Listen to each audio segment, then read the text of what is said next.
Good evening, everyone. Thank you so much for coming tonight. My name's Sasha Davis, and I'm a member of Independent Jewish Voices Vancouver, and welcome to tonight's conversation. This event was made possible tonight by our wonderful and dedicated IJV Vancouver organizing committee, as well as our wonderful volunteers. And much thanks to you all for your hard work and your commitment and generosity of time. Tonight marks the second and final night in Vancouver of the IJV Canada Refuseniks speaking tour. And Independent Jewish Voices Canada brought our Israeli military refusers, Tal and Einat, from Nova Scotia through the Great Lakes, through the prairies, over to the Coast Salish territories tonight. And tomorrow they're going to cross the Salish Sea over to Victoria for their final evening as part of their tour before returning to Israel, Palestine. So speaking as an uninvited guest on these lands, with my ancestors coming from the Pale of Settlement before relocating to Toronto, I come to this event with occupation and colonization on the front of mind. We are situated on the ancestral and stolen land belonging to the Musqueam, Tsleil-Waututh, and Squamish nations, whose fight to reclaim their land and sovereignty continues. And it teaches us so much in our global struggle against displacement of peoples from their homes, from their languages, and gathering places. And of course, speaking of gathering places, as a Jewish person, I feel very fortunate to come together this evening at the Peretz Centre, which has a very long history of providing a home for secular and progressive Jewish culture and thought separate from mainstream Jewish institutions. I'm so grateful to have this space to come together and speak earnestly and thoughtfully about Israel, Zionism, and Jewishness. I don't think it's possible to have this conversation without addressing trauma as a core theme. Local anti-Zionist Jewish writer Naomi Klein brings this theme to light when she makes the distinction between re-traumatization versus remembering. In her latest book, Doppelganger, she writes, "Remembering puts the shattered pieces of ourselves back together again. Remembering. It is a quest for wholeness. At its best, it allows us to be changed and transmuted by grief and loss. The occupation and ethnic cleansing of Palestinians simply cannot be edited out of this discussion.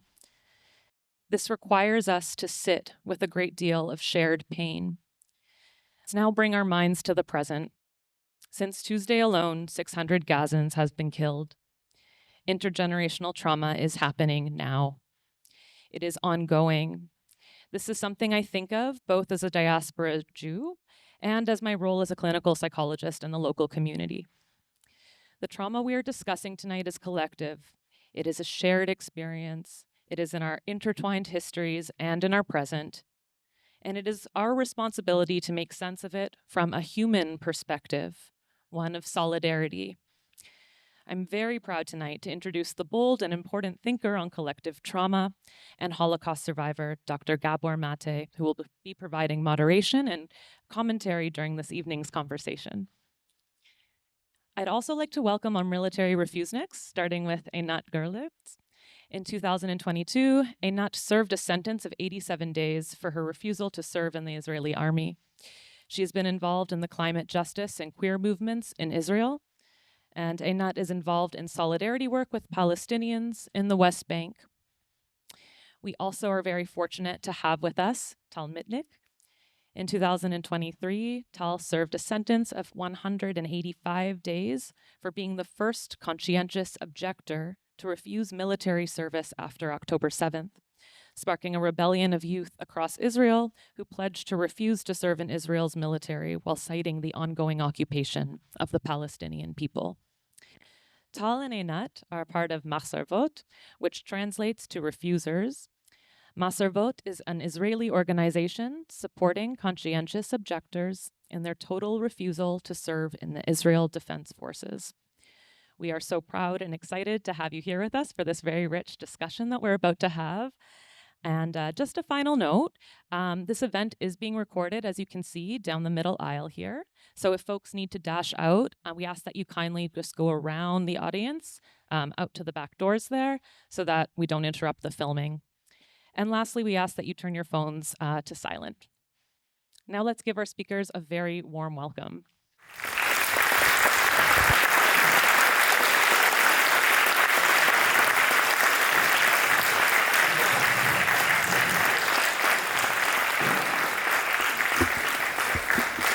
Thank you for having us. We're very excited to be here today. I'd like to share that it's the first Jewish center, Jewish venue that we're having an event in, which is very exciting. And I think I'll start with sharing my refusal story, my personal story, and then we'll go on from there. So growing up in Israeli society, it's a very militarized society. The military is a big part of our lives. It affects us from a young age, and it's very clear that once we finish high school, the next step is military service, and after that you can choose whatever path you want. My grandpa fought in the 67 war and the 73 war. His many years in reserve affected our family, and it's not special. Many families are like that. And the military is part of everything in our lives.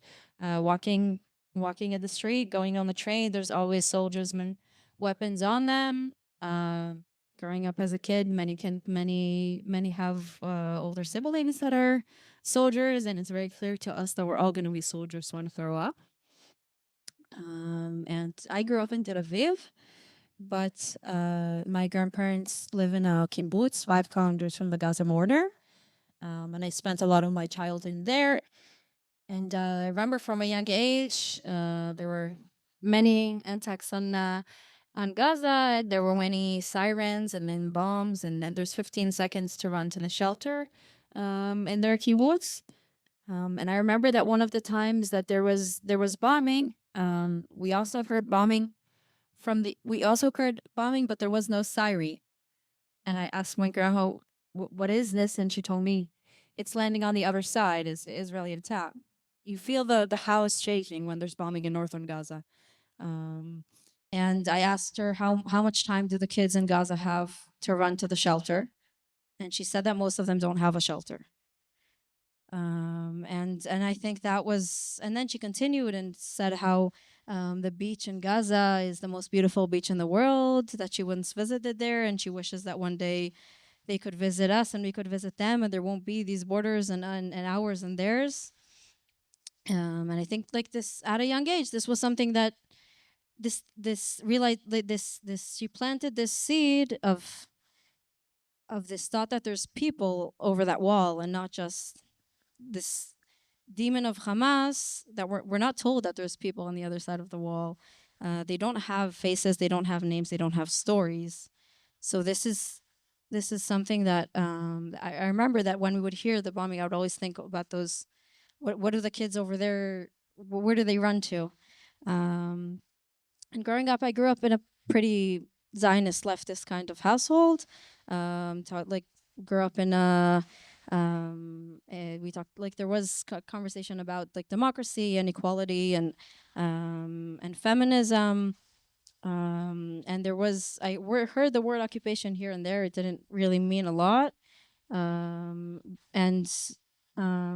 I think that for me a big changing point was during my middle school years, when we were beginning to have conversations about the military. In middle school, you already start thinking of what you're going to do in the military. And I remember that many of the girls really wanted to be in combat, and they would have these very heated discussions with the boys, saying that the biological differences between females and males shouldn't stand in the way for girls to go to combat units, and how they really want to also fight in the wars. And I never really resonated with this. I think I felt that my feminism is not running in the field. My feminism is changing these systems that oppress us, not being part of them.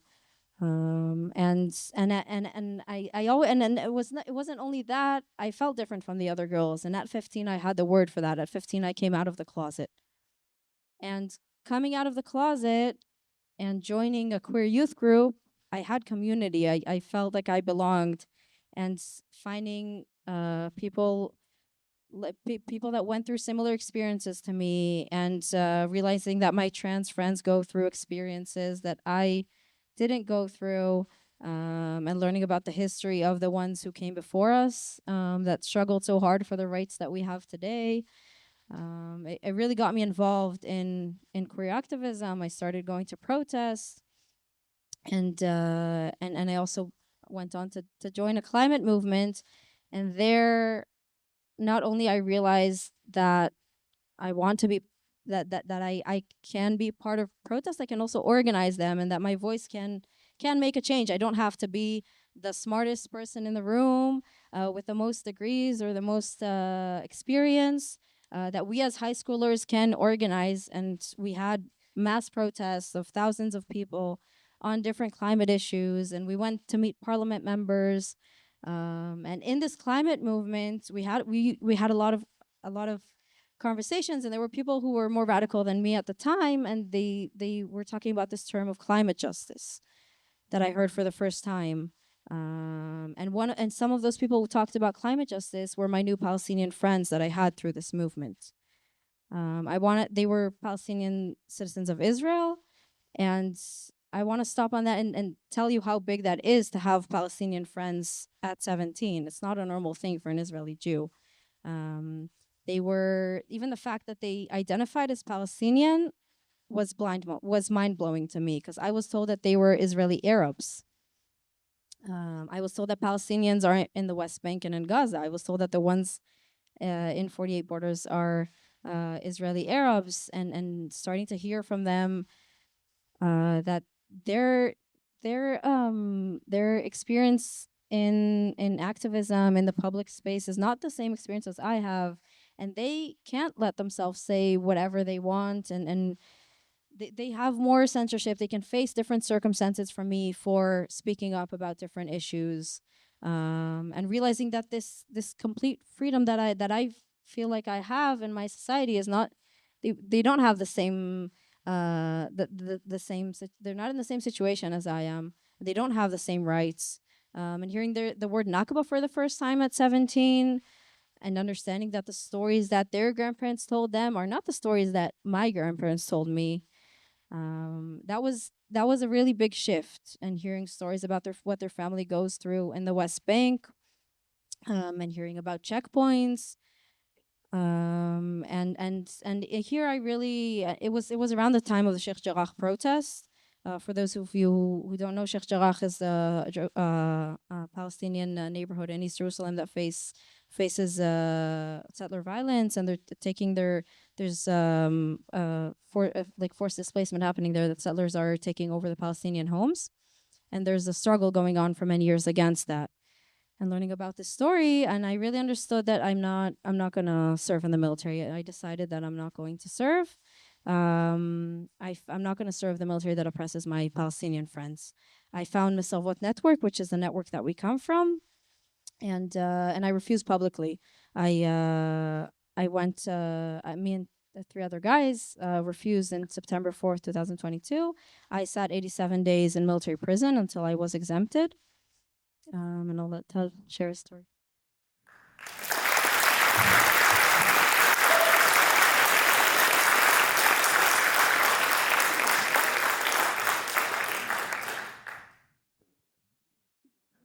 Thank you. I think it's important to start with talking about how privileged we are.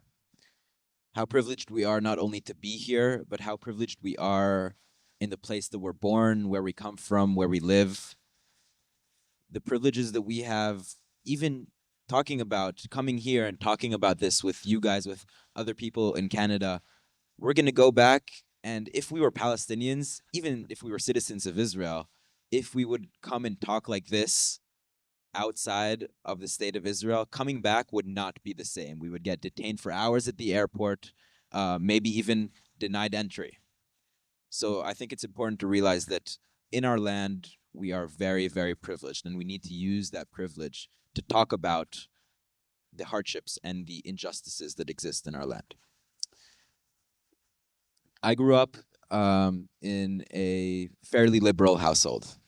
Both my parents, immigrants from the United States, and politics was talked about a lot in the house. The situation was talked about in the house. My dad was a journalist, and he went to cover from interviewing Israeli ministers to interviewing Palestinian politicians and militants. The whole environment of the conflict came into our household. I don't by any means. I don't think that I was raised on this anti-Zionist thought, or that I was raised to be this extremist or radical leftist.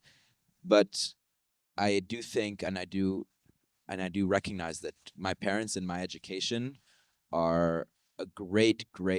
I have them to thank for feeling free enough and exploring and learning about the land that I live in. But no matter how liberally raised or progressively raised I was, or any child is, the systems of militarism, the systems of brainwashing seep in and get to each and every child. And that happened for me, just a small example, in first grade, when one of the many attacks on Gaza, there was an activity in my school to write letters to soldiers that are currently fighting and committing these horrible crimes.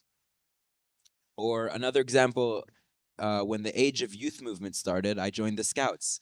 And I remember going to the Scouts, wearing the uniform, coming home and showing my parents all the stomps and all the yells, and how they taught me how to stand and act like a soldier. And I know you guys also have Scouts here, and it's probably very similar, but we did not learn how to light a fire. We didn't learn any of these practical skills. It was mostly a youth movement where kids sit with themselves and do like all these fun things, and then there's like this military thing at the end. So it does get to each and every person. And I can say that on a personal level, it got to me too. It got to me in the form of the patriarchal kind of militarism of telling, of expecting what it means to be a man. And I remember romanticizing crawling in the mud, holding a weapon, staying up nights, and protecting my nation, my home, and the people that I love.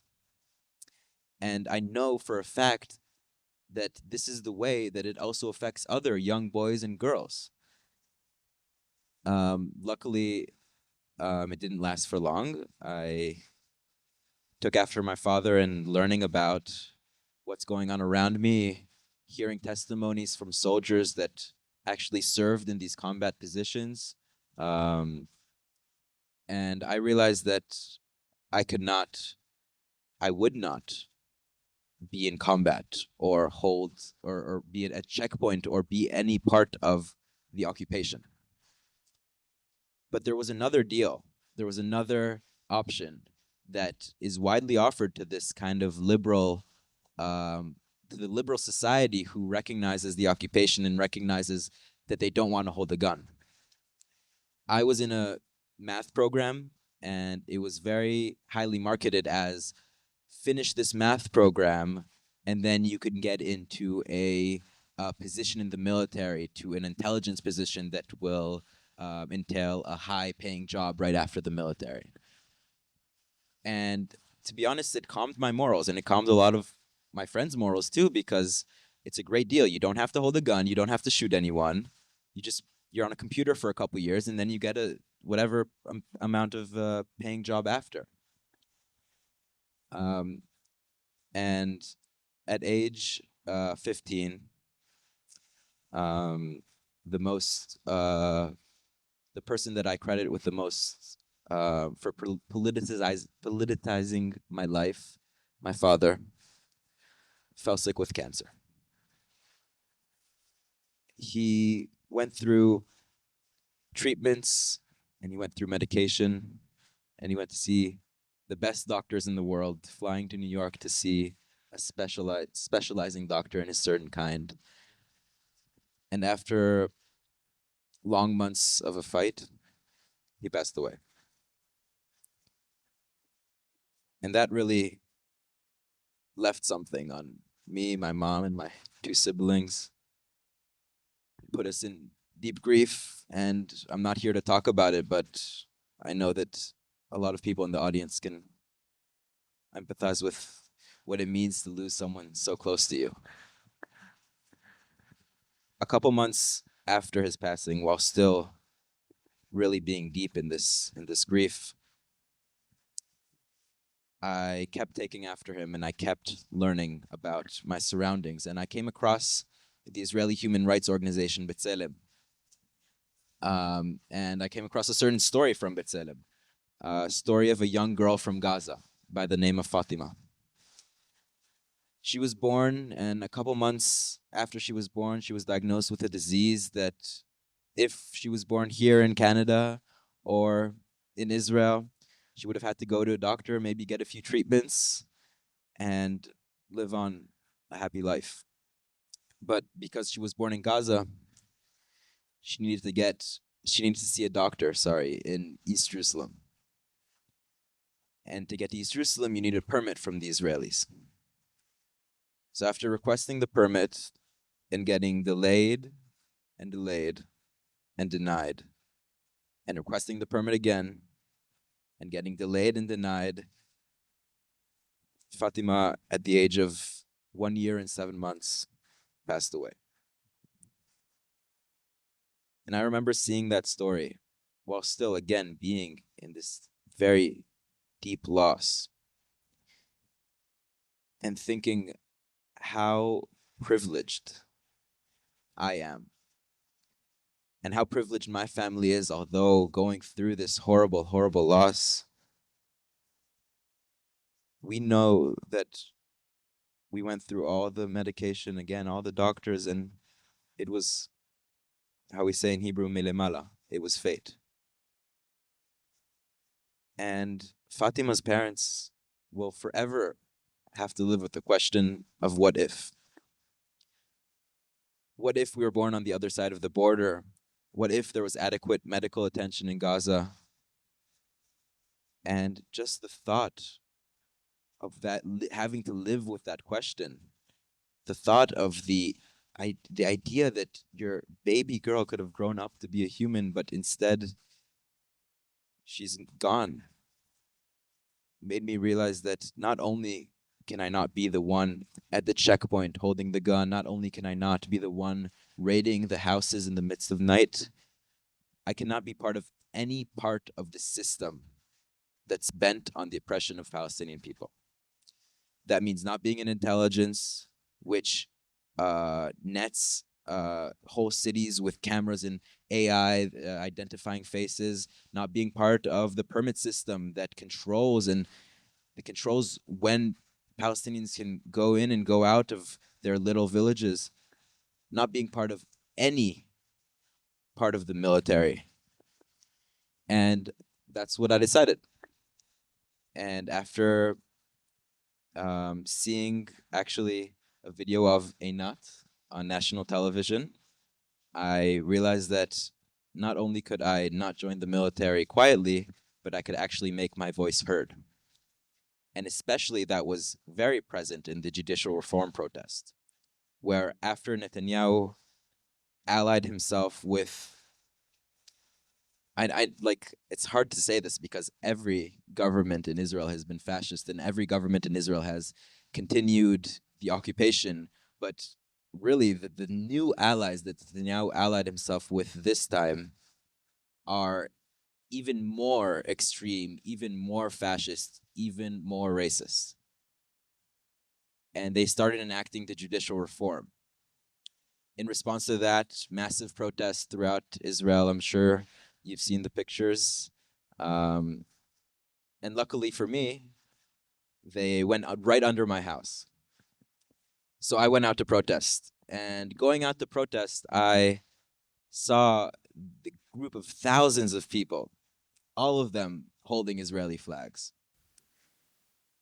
And I knew that that's not the group that I can stand in. That's not what I want to say in the protest. They came to say, We want to go back to before Netanyahu. We want to go back to before the judicial reform. And I found this small but mighty, maybe a couple dozen people calling themselves the anti-occupation bloc that tied the knot between the judicial reform and the ongoing occupation in the West Bank, in Gaza, and in 48. And they said, we don't want to go back to what we had before.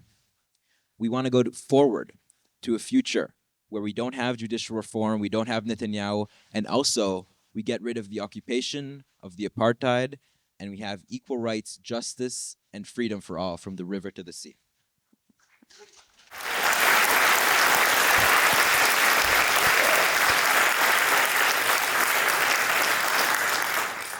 So this group of, I think the first time I was there, it had to be like 10 people, grew and grew every week, to the point where we had hundreds of people each week protesting with us, holding Palestinian flags, calling for liberation for all.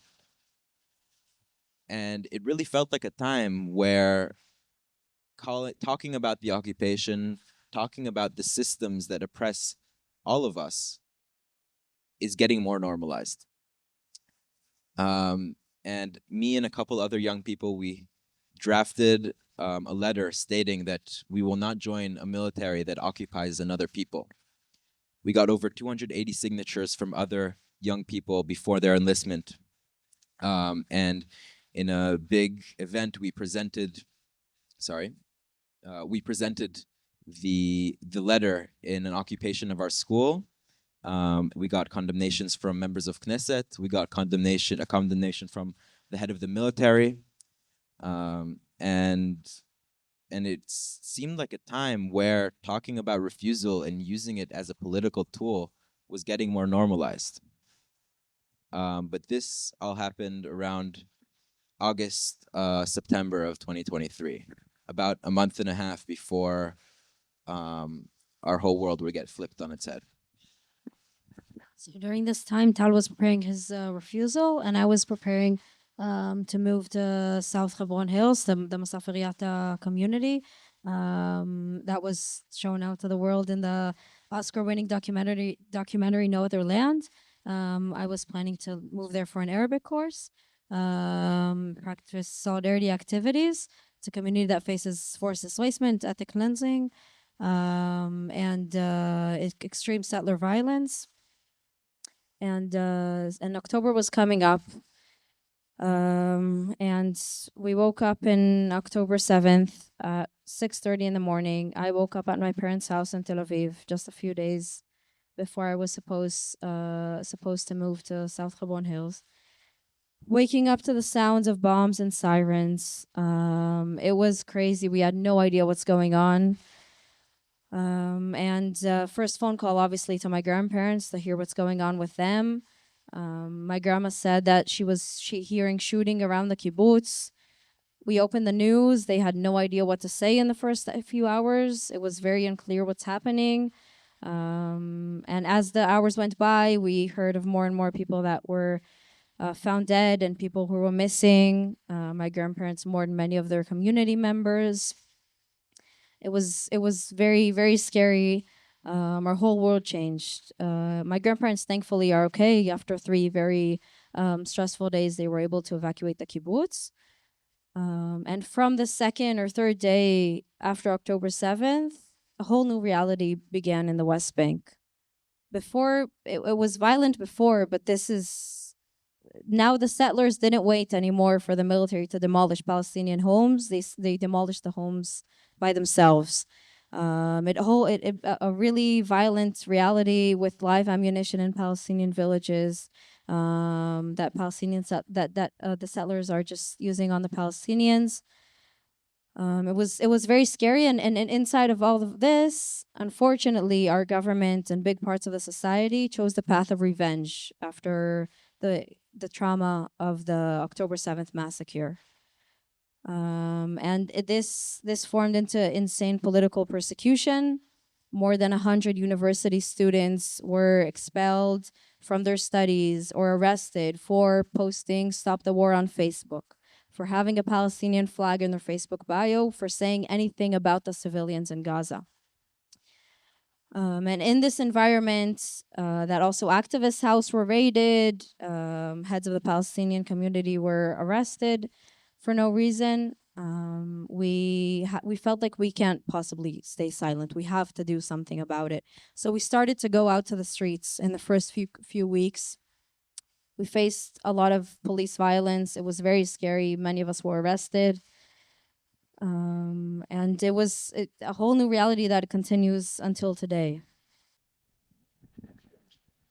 And in this environment, my enlistment date was coming up. Again, like Einat said, it was a scary time to speak out, and it was a scary time to tell the very, very simple truth. The truth that revenge and destruction and genocide will not bring back the hostages.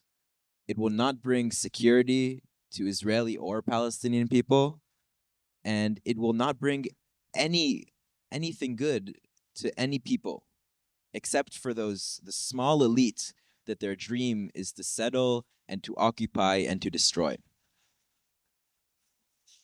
And it was scary, honestly. Like, a lot of, again, it was mostly scary for Palestinians, but also we felt that it was scary for us. And when my enlistment date came up, it was I did not know what to do, because I had a choice between coming out publicly with it and speaking what I thought and telling the world, or I could do it silently. I could go to prison for a little bit, and I could get out shortly. And after speaking to past conscientious objectors, speaking to people that have sat in prison in tough times, I came to the conclusion that it's not only something that I need to do, it's my responsibility to do, to come out publicly. And that's what I did. I drafted a letter to the Israeli society stating that revenge will not bring peace and revenge will not solve anything. A very watered down version of what I actually believe, but this was what was normal at the time.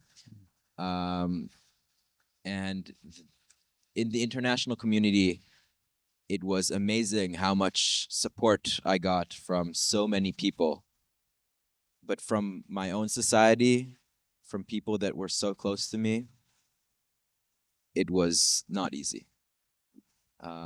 Getting death threats, my home and my address and my phone number got leaked. I was personally targeted by the head of the enlistment base, giving a direct order not to exempt me. Getting recognized in the street, sometimes for good, most times for bad. But this was a sacrifice that I was willing to take and that I knew that could happen. Because again, we are privileged to have the right to speak up. And yeah, I might have gotten some Instagram messages, and it wasn't the best time in prison. I mean, I sat 6 months in prison. It was not fun at all.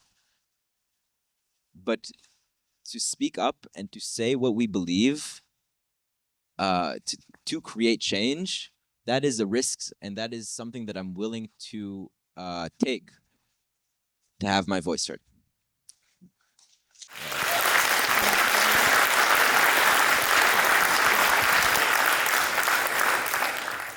I'd like to finish with sharing that this week on Wednesday, a new refuser refused to serve the genocide publicly. She refused enlistment. Her name is Ella Keidar Greenberg. She's a good friend. She's 18 years old. She's the first public trans refuser. She's a very brave trans woman, and she decided that she's going to refuse publicly, becoming the 12th public refuser after October 7th. And she is now, when she refused, she had no idea if she was going to be sent to men's prison, to women's prison, to solidarity confinement. Thankfully, she was sent to women's prison. She received a sentence of 30 days. It's the first sentence. She probably will be sentenced a few more times. And she's currently right now sitting in prison, and she bravely makes these connections of the struggle for queer rights and struggling for human rights in general and resisting the genocide. And there's these flyers, small flyers of Mesarvot, the Refusers Network that we come from. If you scan this this barcode, you can write a solidarity letter to Ella. You can also follow us on social media, but you can write a solidarity letter to Ella, and I can't express how important it is and how meaningful it is to have these solidarity letters when sitting in prison. Thank you, guys.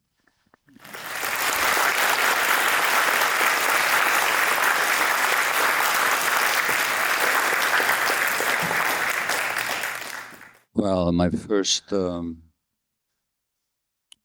impulse is just to thank you both for being here, and for being here the way you are here, which is that you're standing for something that goes way beyond just the issue in your country, but it actually has to do with the nature of the world that we live in, and the question of humanity.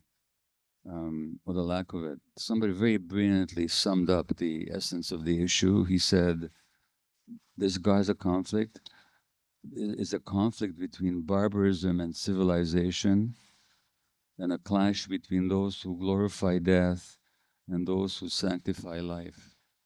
And the person who so eloquently said this was Benjamin Netanyahu. So that's his concept of humanity and sanctifying life. This week, the assault began again. In one night, they killed 400 people. At least close to half of them were children. And on Israeli television 12, which is one of the main channels, it was reported that they had killed 400 operatives. So their idea of an operative is any Palestinian who gets killed by Israel. Here in Canada, we live in a city that has accepted the International Holocaust Remembrance Association totally perverted definition of anti-Semitism, which includes double standard criticism of Israel, whatever that means. And I think it was in Yom HaMatzmaut, they put up Israeli flags in public spaces here in Vancouver. There's a city council election going on right now. It's going to happen in a couple of weeks. One of the candidates is a man called Sean Orr, who had dared to speak up on behalf of Palestinian rights. And our former Minister of Higher Education, Selena Robinson, who, when she was the Minister of Higher Education, she said that before the Jewish immigration, Palestine was a crappy little country, for which she finally lost her position. And ever since then, she's made a career out of claiming that everybody who criticizes her or Israel, like Sean Orr, is an anti-Semite. So the battle is not only what's going to happen over there, but also what's going to happen to people's awareness and consciousness and conscience here in Canada as well. And so in coming to Canada, you're doing much more than simply telling the truth about your country. You're also helping to wake us up to our own realities. But let me begin by asking you both a question. What was your intention in coming here? And what did you hope to attain by undertaking this cross-country tour? I think we have a lot of things that we would like to accomplish. I think being a dissenter inside Israeli society is very ostracizing from our own society. And the fight that we have inside our land is the fight from within. And we come here to say that not only is the fight from within needed, but so is the fight from without. That the genocide that is happening now, the ongoing occupation of 70 plus years, not only has Canada, the United States, and Western allies been complicit in them, it could not be possible without them. And we need there to be support for a two-way arms embargo on Israel. We need there to be a cultural and economic boycott. Although it hurts to say that we should boycott my own society, I see that there's no other way. We have to pressure Israel, both from within and from without, to stop this genocide and bring towards a future, again, where Palestinians have freedom.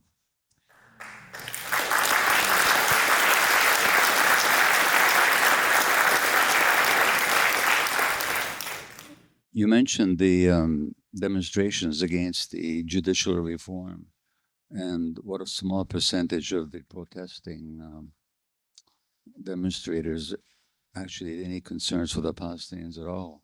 It was really all about their own liberal privilege. Long before you were born, there was the war in Lebanon and the massacres in Sabra and Shatila, which you know about, and they killed this Israeli-supported and armed and enabled militia, massacred 1,800, 2,000 Palestinian men, women, and children. There were 500,000 people, I think, or more, demonstrating in Israel against that. And now it's become a minuscule percentage of the population. And so you grew up in a somewhat different country than even existed 2 generations ago. What do you think is going on?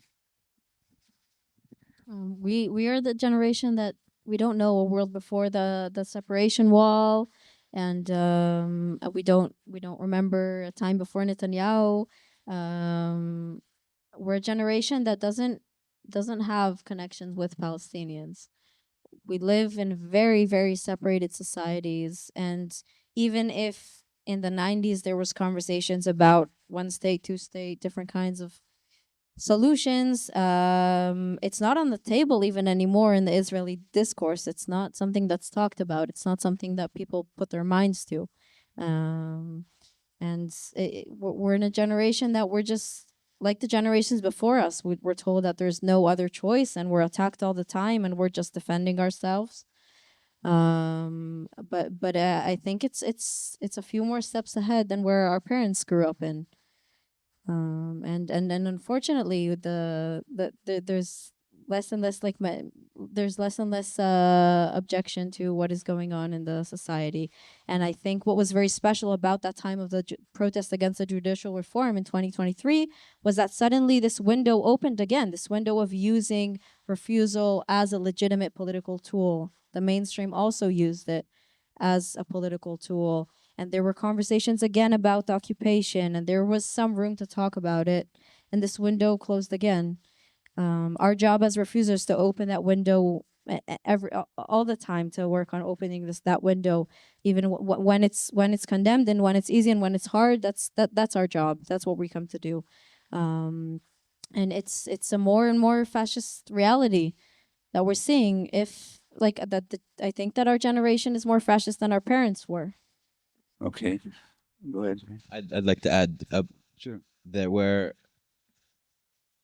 like you said, maybe in the times of Sabra and Shatila, there were protests against the massacre, and now there aren't. And it seems like Israel is this big, evil, fascist society. And I'm not saying that's not true, but I would like to say about how Israel is not special. It's not the first, and sadly, probably not the last society that will be complicit and will have a majority of supporters of apartheid, of occupation, of genocide. I'm sure you guys know that better than me here in Canada, where from the start of our trip, we learned more and more about the genocide of indigenous people. And in the United States, when there was very big support for the invasion of Iraq and Afghanistan. So that's very important to highlight, that just because a society is fascist and it's supportive of war crimes and genocide, does not mean that it's special in that. Well, you're absolutely right. Our former Prime Minister, Justin Trudeau, who declared himself to be a Zionist, and he said, we support Israel because we share the same values. And I thought, yeah, we do. You know, extirpation of the native population, use of resources, denial of history, and all that. I want to bring it to the personal level. You both talked about some of your personal experience.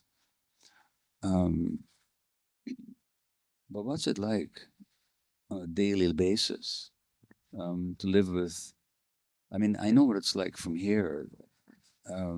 It's so frustrating and enraging and sometimes disheartening that, let's face it, all the protests that any of us have ever participated in, all the words that we have spoken publicly or privately, all the demonstrations people may have attended, has not saved a single finger of a single Palestinian child. And there's a kind of heaviness in the world. If anybody who's aware of this internationally, there's a kind of a heaviness that I pick up everywhere on the part of people whose eyes are open. But you're like at the very center of the storm, at the very eye of the tornado. What's it like for you on a day-to-day basis, knowing what's going on and being so relatively alone with it? It's tough. It's very tough and it's very depressing. Living even in Tel Aviv, where I think we are some kind of minority, which is considered the most liberal city. It's very depressing and it's very tough. And I have cousins in the military and people that went with me to high school in the military.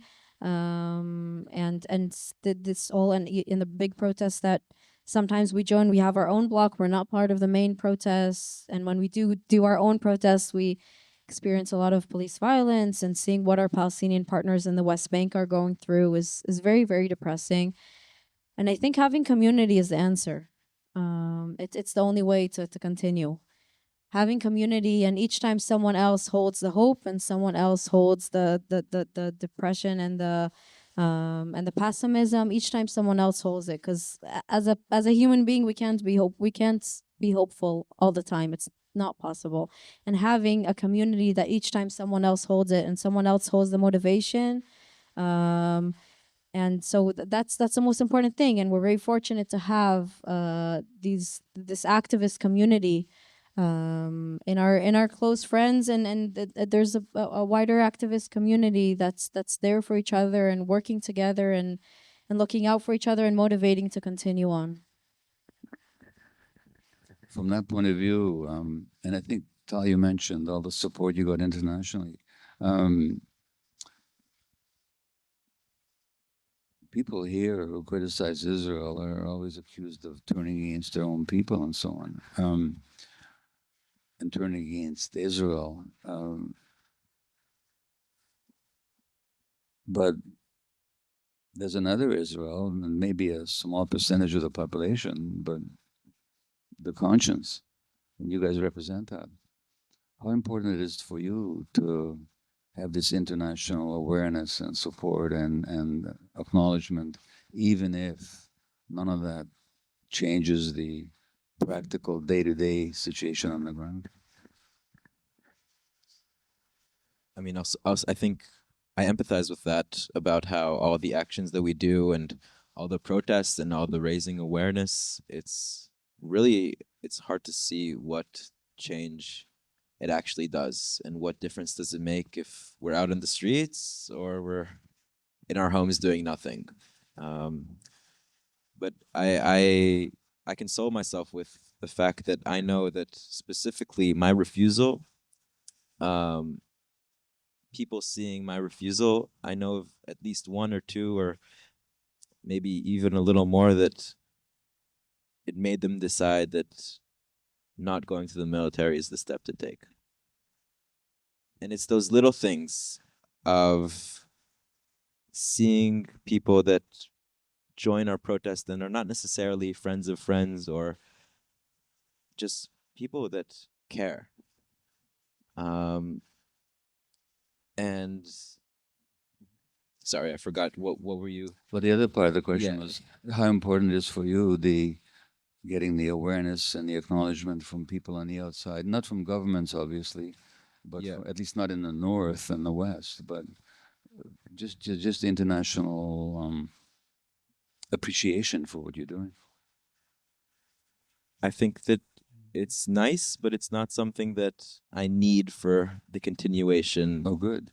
Well, I mean, I'm sure I'm very happy that there's support for me and Einat and the whole community's action on this. And I know that there's also a big community of people that hate us with their whole guts and Yeah. would wish we would die. And it's our support for the Palestinian people, our support for justice, for equal rights for everyone, is not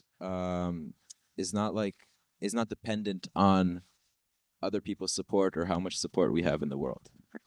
That's actually really good to hear. Thank you. Einat, you want to say something?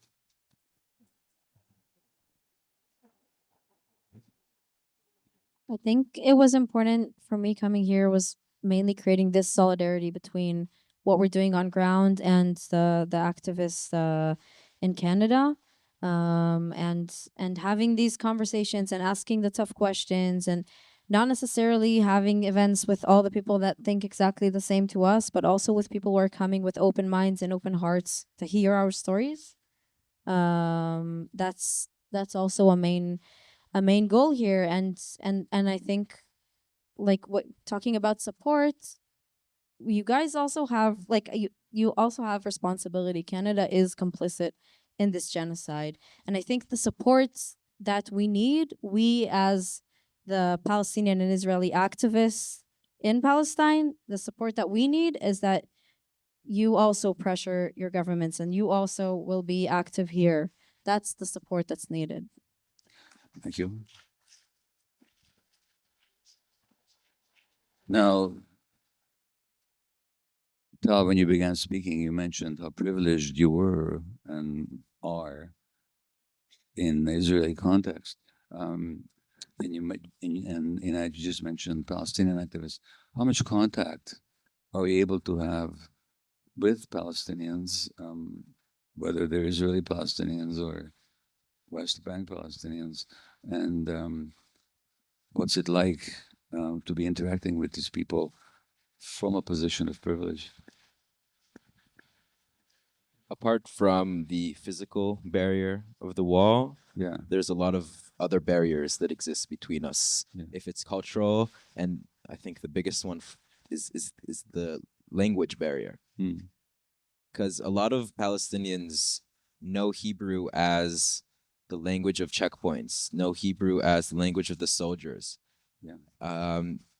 And I can understand why speaking in Hebrew to someone might be tough.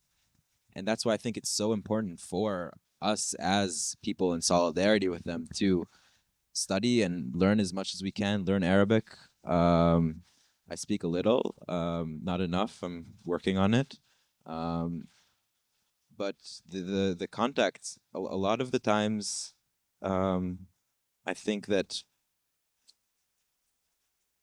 I just want to say that the refusal, and when you come in contact with Palestinians, when you tell them about refusal and when you tell them that you did not wear the uniform and that you did not serve in the military, I think I can, at least in some of them, I could tell how much it means to someone. Mm-hmm. And that's part of it's part of like why I think it's one of the, if not the best choice that I've ever made. That yes, I know it ostracizes me from my own society, but it brings me closer to so much of the Palestinian society, where I know of people that have served in the military and maybe tried to come in these activist spaces with Palestinians, and understandably, it's harder to accept someone that has worn the uniform. So I think that because of the refusal, although I'm not saying that I have support from all of the Palestinians and I don't expect to ever have it, it does make a difference. Okay. Now, again, to come back to the personal, you mentioned the ostracization. Now you're, at this point, as far as I understand, you're both not intending to leave Israel. You're going to live there. This is your country. It's your society.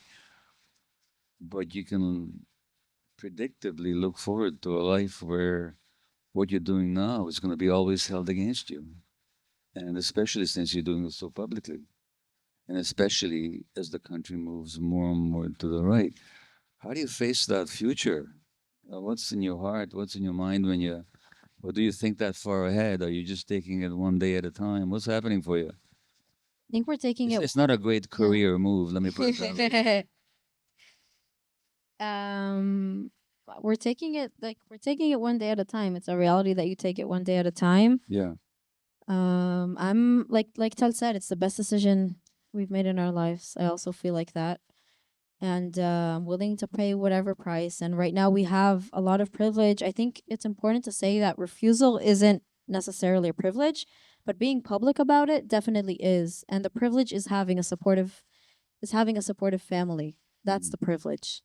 And in my family it was complicated, and I was told that am selfish for deciding not to join the military. And what's a few months in prison in comparison to 2 years of military service? But I feel like the future is the future of co-resistance and of resisting, and that's what we know, and that's where my heart is. That's the future. Thank you.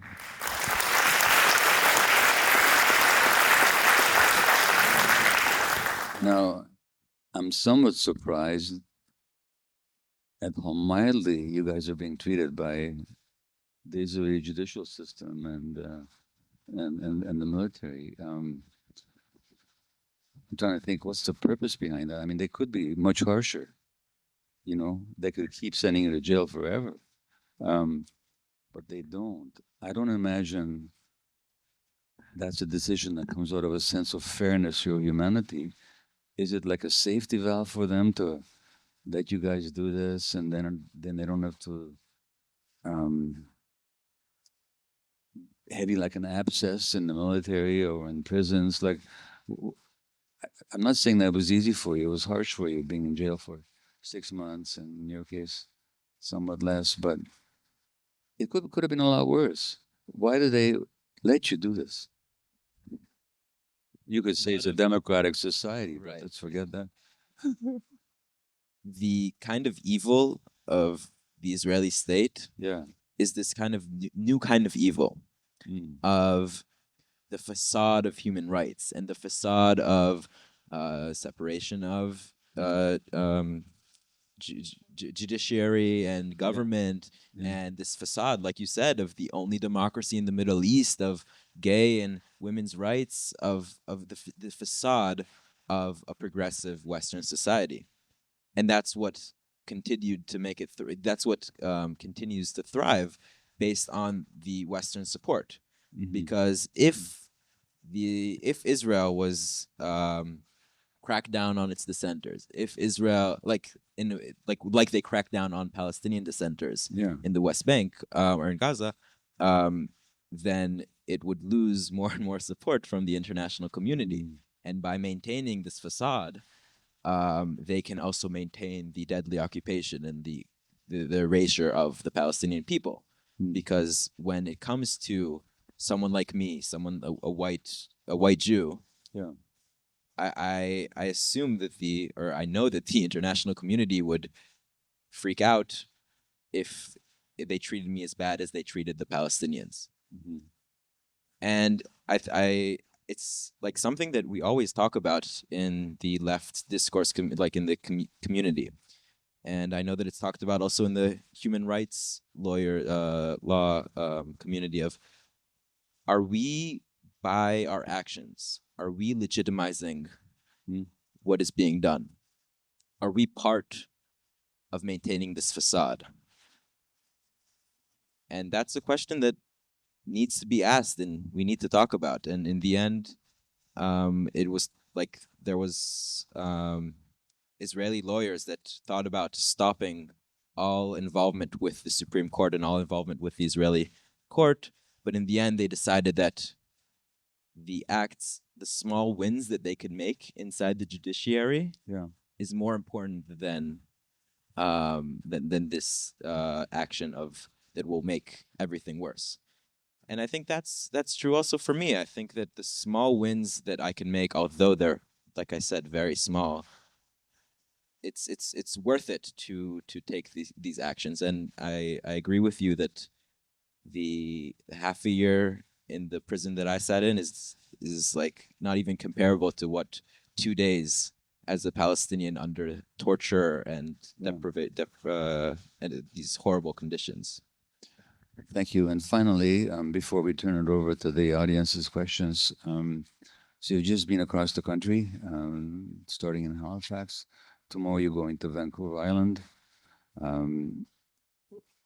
What impressions are you taking away from this cross-Canada tour? I think we're taking a lot of strength and a lot of hope, seeing how many people here are doing such important work, working together, all kinds of different people, Jews and Palestinians and people from other religions, and how people are bravely connecting the different struggles here.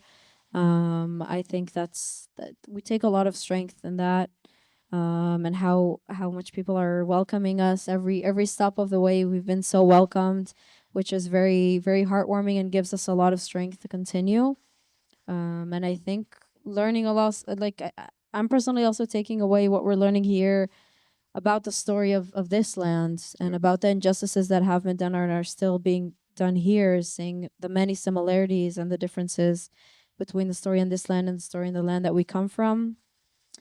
And I think that I think that also seeing that the struggles that we go through as human rights activists, there's a lot of similarities here, and in our activism. And I think the most interesting thing that I've learned in the tour is how strong the Israeli Zionist indoctrination is also in the Jewish diaspora, that it's not just an Israeli society, and how much strength and courage and critical thinking it takes for Jews in the diaspora to oppose Zionism and saying that their Jewish values are values of human rights, and supporting the Palestinian struggle. So that's a really, really interesting lesson, I think, that we're taking, and also seeing how important it is for your role as Jews in Canada and the diaspora is standing on those differences between anti-Semitism, fighting anti-Semitism, and making sure that there's criticism of the crimes done by Israel, and not letting the Israeli Hezbollah blend them as it's trying to do. So I think we've learned a lot of things in this tour. Well, thanks for coming here. I think, if anything, the Canadian Jewish community is even more rigid and closed-minded than our American counterparts. I heard Peter Baynard, who many of you know, prominent Jewish truth speaker, say the other day that there was a poll done in the States, and 30% of American Jews say that what Israel is saying is genocide. 30% of American Jews agree that what Israel is doing is genocide. I don't think you get that kind of percentages here in Vancouver. I think it's much tighter here. Well, thank you both again. How are the audience questions going to work? Is there a mic somewhere? Yeah. And I'll ask you to avoid long statements and personal, multi-generational biographies. Okay.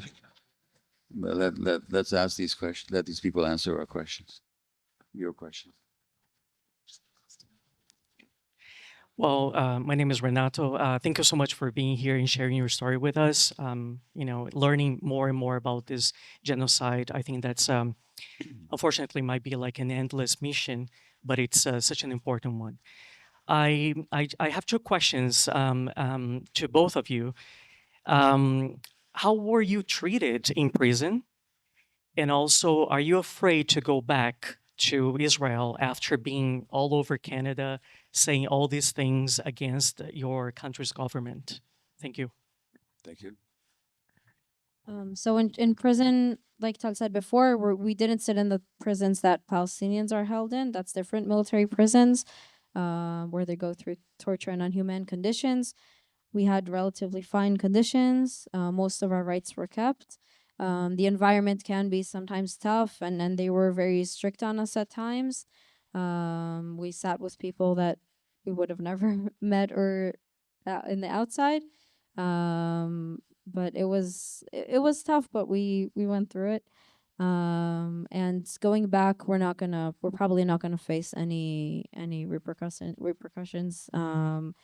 Again, it's a privilege that we have as Jews, and that our Palestinian partners that speak abroad sometimes face really harsh circumstances coming back home, and we're probably not going to face that. And that's why it's so important that we use this privilege that we have to voice and to change it, so one day all of us can come in and out of our home without facing any circumstances.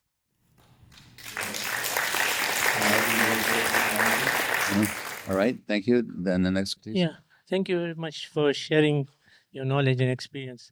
My question is, what is your experience in elementary or high school with studying together with a Palestinian Israelis and Jewish Israeli?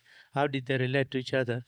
And my second question is, I understand Israelis like to travel. How do they read the social media, and when they come to overseas?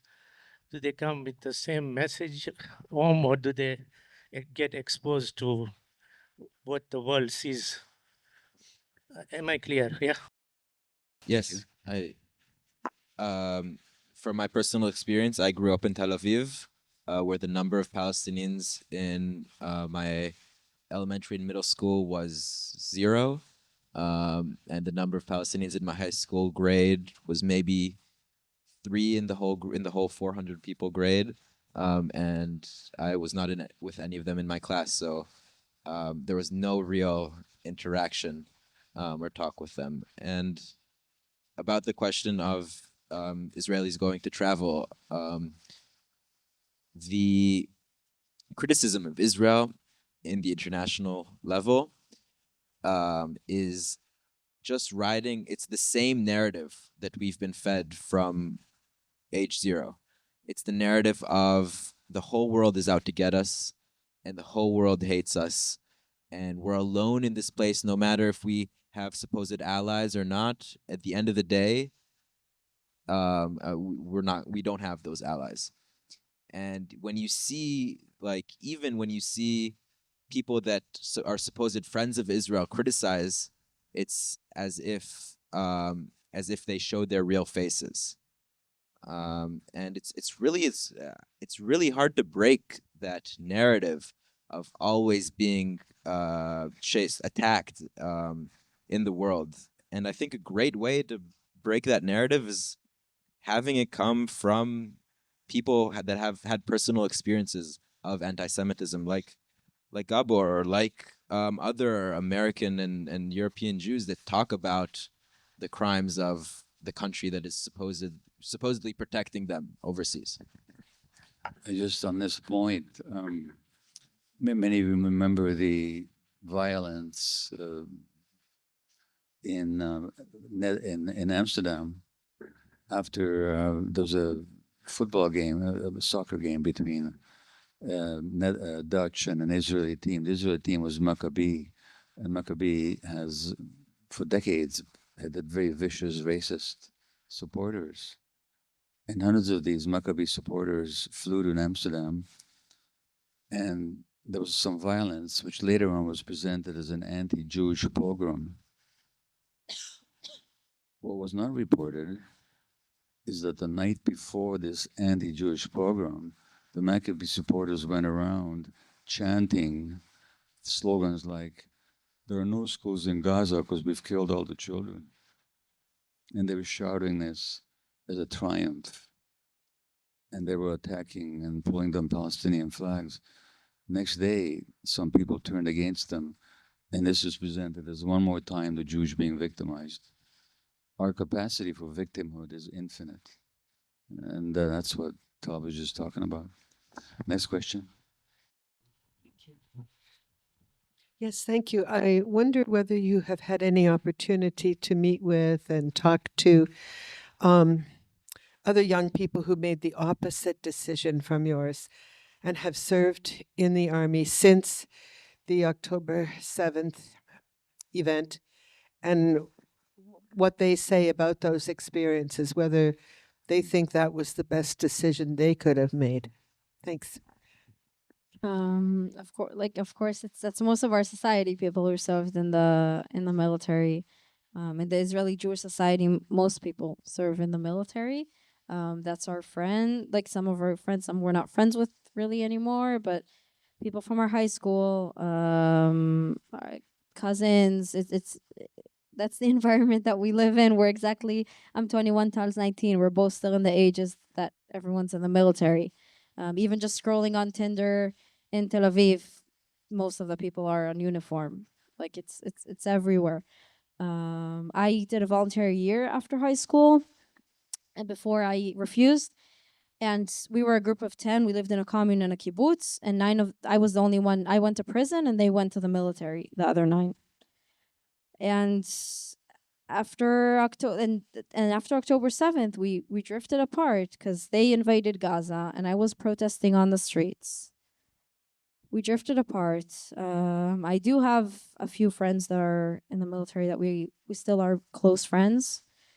And it's complicated. It's complicated. And my brother is 18, and he is going to enlist probably in a few months.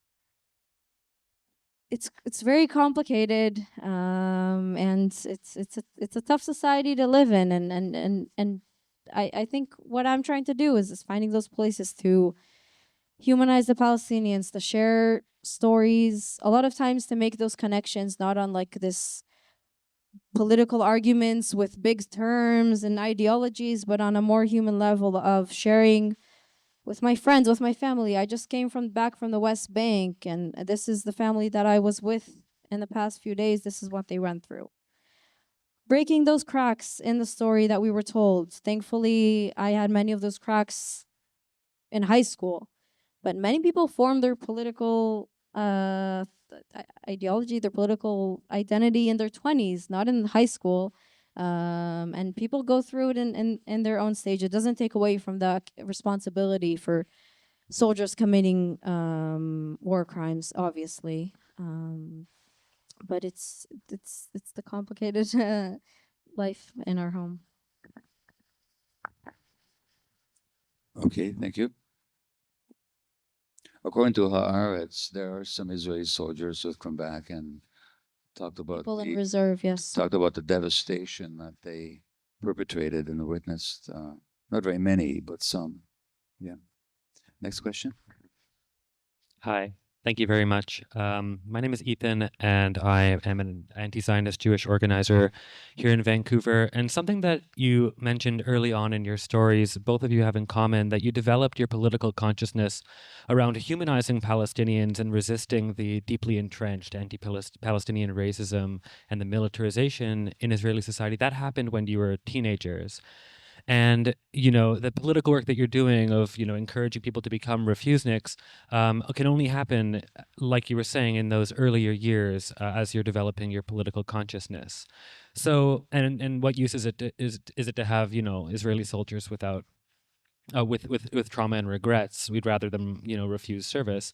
So how do you have any hope for creating more of those cracks and letting Israeli teenagers see the injustice with their own eyes? What does that look like? And I guess what I'm really asking is, do you have hope for the Israeli left in the future? I think that sometimes I do have hope. There is those small points of hope that we need to strengthen them. Things like the movie No Other Land that is screened in alternative activist spaces in Israel. It's not distributed by any cinemas, obviously, but there are some screenings, and that's one point of hope. And sometimes there are these cracks and people in reserve that are refusing to go back to Gaza. There are these cracks of hope, but also the reality is getting more depressing. Like breaking the silence, don't go to schools anymore. This is the organization of former soldiers who talk about their experience as occupation forces. They're not allowed to go anymore, are they? Yeah, they don't go anymore to schools, and also the parents. The grieving parents. Yeah, the Grieving Parents Forum, which is a forum of both Palestinians and Israelis, are also not allowed to go into schools anymore. Sometimes some days I have hope, some days I don't have hope. But seeing that some people are seeing refusal stories and seeing stories on social media of Palestinians sharing their activism in their day-to-day lives. Some people, it does shift their views and open their eyes. So that's some points of hope. Do you want to say something? I think, I don't know, sometimes it feels privileged to say that I have hope because I live in Tel Aviv. I'm not undergoing this genocide, and it's not that not having hope doesn't, like, I'm still gonna keep fighting, obviously, because I'm not gonna stop fighting, but saying that I actually think that something is gonna change, I honestly, it's hard to see it, because even if I thought that maybe because of like the Biden sanctions on settlers and maybe the ICC and the ICJ cases, but now Trump is back in office, and it looks like more and more countries are not going to respect the ICC decision. Yeah. Yeah. Thank you. We have time for a few more questions. I see a couple of hands over here, but is it going around? Yeah. All right. First of all, I'd like to salute you for your courage, Stalin and Einat, for not being perpetrators in the Gaza genocide in the face of a evil state, a repression. I guess my question to you is, it's kind of related to Ethan's question. At a rate of 10, 12 refuseniks per year, if we were to rely on the kindness of Israelis, it'll take 1 million years to end this settler colonial state. So clearly relying on their kindness is not going to get us there. Are you not worried about being unwitting whitewashers of Israel by doing something that to me as a Palestinian is as absurd as appealing to the Nazi judicial system during World War II for relief from the Holocaust? So do you feel like this is at all realistic? And what options do Palestinians really have to de-Zionify Israel? Last couple words.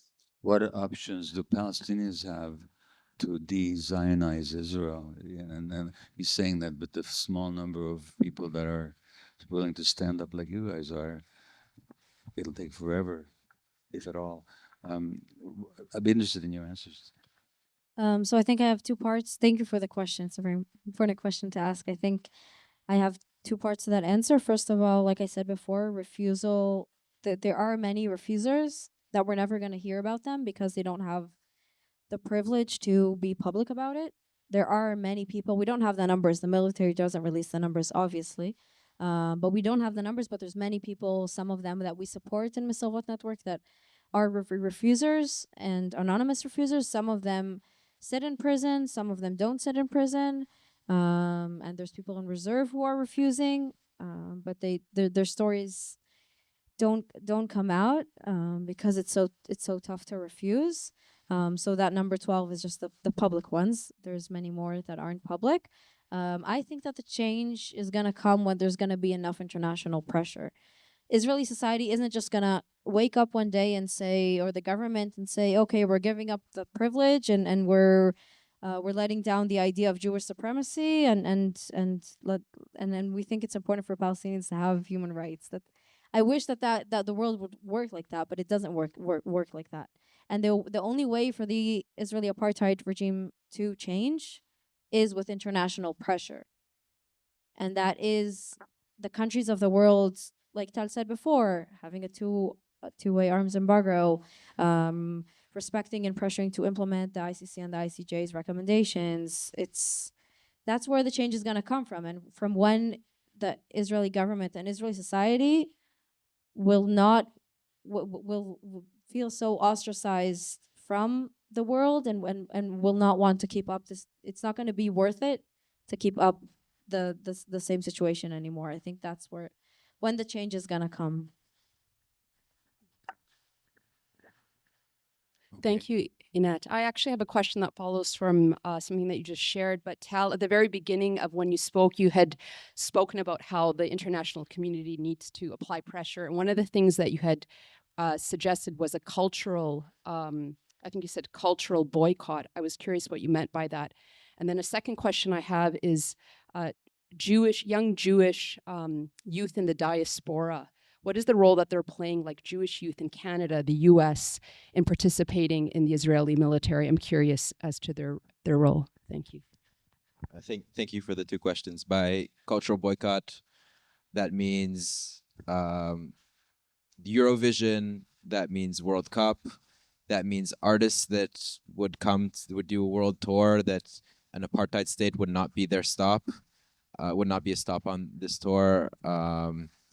And it means making Israeli society feel, and it's not easy to, it's not easy to say that I want artists to come and perform close to my home. But making Israeli society feel what it means to be a society that is committing genocide.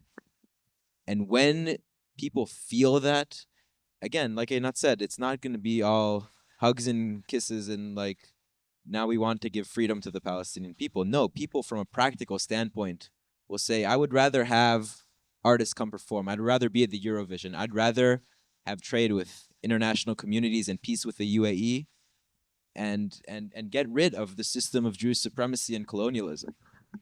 Sorry, the second question was about the role. Yes. Yeah. There's not a small amount of people that come to Israel to join the military.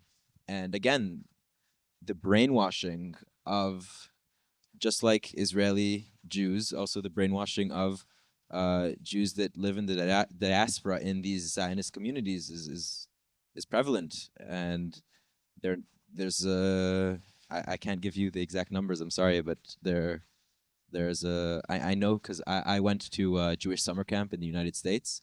It was very Zionist, and I'm not in touch with these people, but I still follow them on Instagram, and some of them I see in army clothes, and I realize that they came to Israel to join the military. So it's very sad to see, yeah.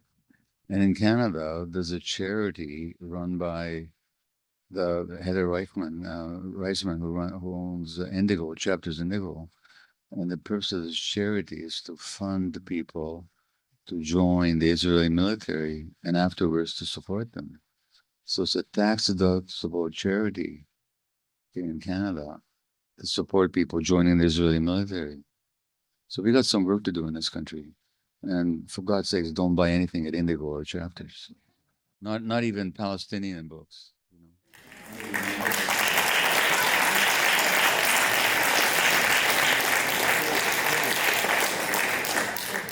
Other questions? Yes. So protests here in Canada were framed as totally ineffective and like impotent, and I agree with that. Like not much has really tangibly changed here, and I wanted to know like what solid actions can we take here to like make a real impact on this and like actually affect this war machine in some tangible material way. And I'd love to hear all your thoughts on this, really. Well, if I may jump in on that one, because I'm the one who said that all the work that we've done has not saved a single finger of us. That's totally true. But I didn't say it was ineffective or useless. It's a question of what we define the goal. This is a long-term struggle. It's a long-term struggle. It's a struggle that involves vast forces, the American empire, the Canadian complicity.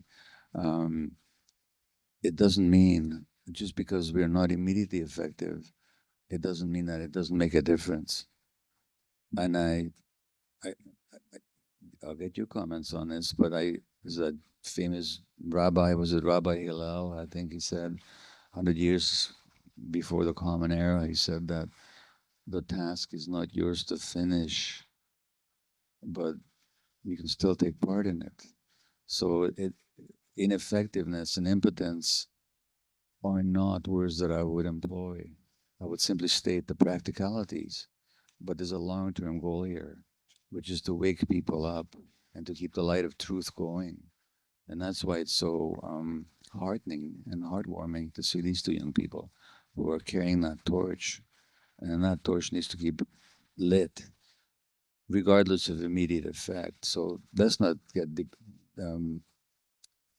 thinking that what we do doesn't make a difference. It just doesn't make the difference that we want to right now. Any comments on that? I think you said it perfectly. All right. Thank you. All right. Next question then. I'm over here. As a Palestinian from Gaza myself, I just want to say thank you so much for all the work that you do, all three of you. My question is more along those days that you feel hopeless about the future and what that might look like, both of you being so young, do you ever see a day where your humanity, your morality no longer aligns with being in Israel? Do you ever see a time where living in that society might not even be possible for you anymore? Yes, the short question is yes. I think that it at times again it feels like useless what we do. At times it feels like it doesn't change anything, and then why am I living here if I don't change anything? And I yeah, there are thoughts about like what, and then like I think, do I move to the United States where I have citizenship, or do I move to Europe? And I think, wait, moving to the United States, I'll also be a part of this colonial entity. And moving to Europe, I'm going to be part of this Western imperialism. And realizing that like there's no place where the existence of us is like moral. There's in every place. Does this sound a little Christian that we're born in sin? Or that we live in, I'm not sure. No, we're not born in sin, but we're the fact that we exist in the privileged side of our apartheid state, it is part of the systems of apartheid and colonialism. I do believe that. And as long as we fight against it, I don't know. I think that's our role in the struggle, and we're most powerful where we're from, and we're most powerful in our own society. And I don't know if that answers the question, but That's true. I'd like to also answer the question. It may sound a bit naive what I'm gonna say, but it's my home. I don't see myself. I don't have another citizenship. I don't see myself going anywhere else. I'm 3 weeks in Canada and I already miss home. It's my home, and I want my home to be an equal place and to be a place of freedom to everyone who shares this home. And I think that's the like deep gut feeling that leads me, and that I wish that will always lead me. That I want this, that everyone who this is their home could live in it in freedom, and have the same rights, and I don't see myself going anywhere else. And I think that strong feeling of knowing that it's the home of so many people, and one people are treated as if it's their home and no one else's, and one people is treated as if it was never their home, and that has to change, and that's our role. All right. Well, thanks everybody.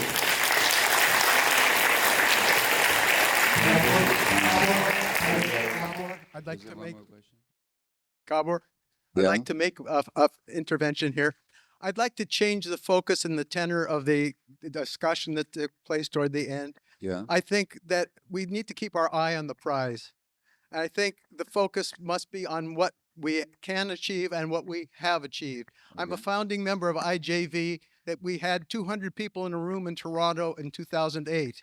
We didn't have this many people in that room. We now have chapters across the country Yeah. and in university campuses across the country. We've been part of a successful campaign to remove the charitable tax status of the Jewish National Fund in this country. That is, to me, exemplary of what we need to do much more of with BDS and things like that.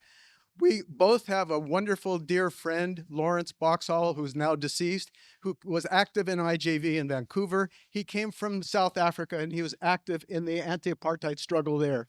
And he once told me very meaningfully that until the day before apartheid fell, they didn't know it was coming. We have to keep pushing regardless of our subjective feelings until Palestine is liberated.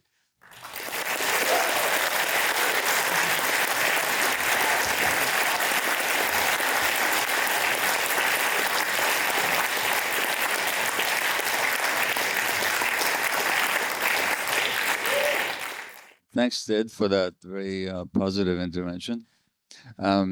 Are you guys going to be around later for people to talk to you privately, or what's your agenda here? We're here. We're here. Okay, all right. I'm asking this question. Do we finish now, or do we take one more question? What do you guys want to do? We can take one more question if that works. Okay, let's do that. One more question, and then we'll finish, and then people can stay and talk to these two young people. Hi, my name's Ian. I'm with I've worked with Labor for Palestine, and I'll take my mask off so I can just get a little more actually. Ian, Yeah. Labor for Palestine. Yeah, interesting. No keffiyehs at City Hall in Vancouver, and no keffiyehs in public libraries. So it's really weird to me that Peretz is hosting the Oak Ridge Library while it's being fixed, and we're all wearing keffiyehs. It's strange. Okay, question. Okay, so somebody already asked about reaching out to students, especially teens, and that's going to be tough. But I'd rather ask you about the socialist tradition of reporting for military service and organizing resistance and mutiny within the military service. Recruits look for cracks, and like you were talking about, within conditions and requirements of military service, among youth, and attempt to organize opportunities for refusing orders, especially to fire their weapons. Have you come across this idea? What do you think of it?